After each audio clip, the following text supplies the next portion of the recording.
at pasma, kahit ipa-laboratory pa x-ray natin, hindi nakikita po ng doktor. Kaya wala pong ire-reseta sa inyo. Pero ang lamig at pasma po, yun po ang pumapatay o bakit bumabagsak ang immune system ng katawan ng tao tayo.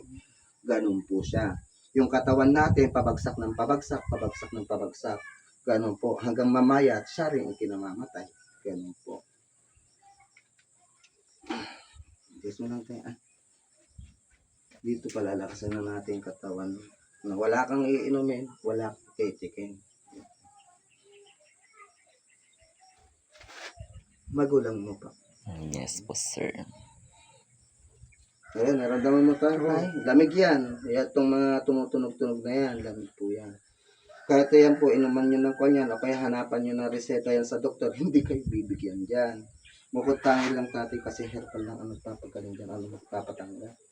Ang kagandahan po sa herbal po namin tatay, kung sakali, kahit wala pong nagte-therapy, wala pong naghihilot sa inyo, basta ipahid nyo lang po yan na magkasama sa party lang po na werong nararamdaman tayo.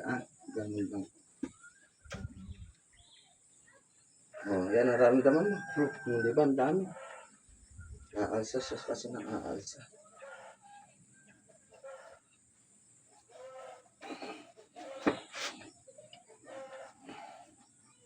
Mano taon mo tatay?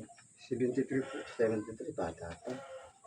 At maganda po tatay at hindi kayo na may maintenance. Kasi lahat po kasi na nagme-maintenance ng 30 to 40, wala na pong umaabot ng 70, 80, 90. Nandiyan yung may stroke, namamatay din. Kaya hinahanap po kung nasan po ang ginamot ng doktor, di po ba? Habang sa maintenance.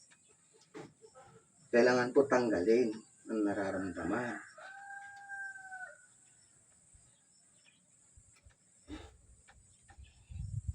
Ito. Pagkakapit bagyo yun, no, tatay? Ano ba trabaho mo?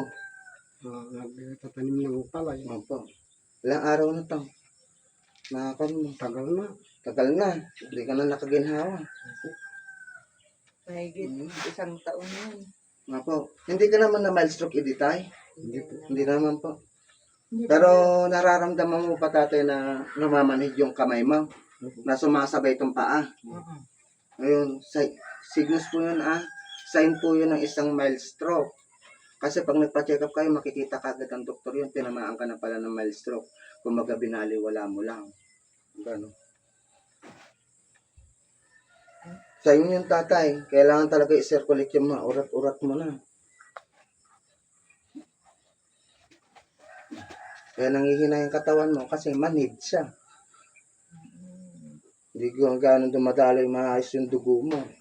Kaya hinang-hina ka sa katawan mo.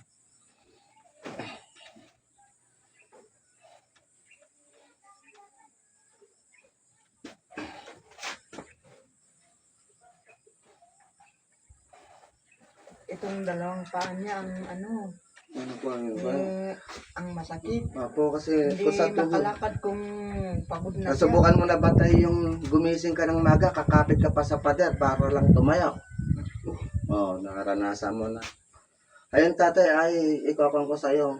Kaya kita pinakakontate na magbababad para kung sakali yung kataasan ng uric mo. Syempre, hindi ka pasok-pasukan ng lamig para mapunuan na naman ulit ng lamig. Kasi haharang po yung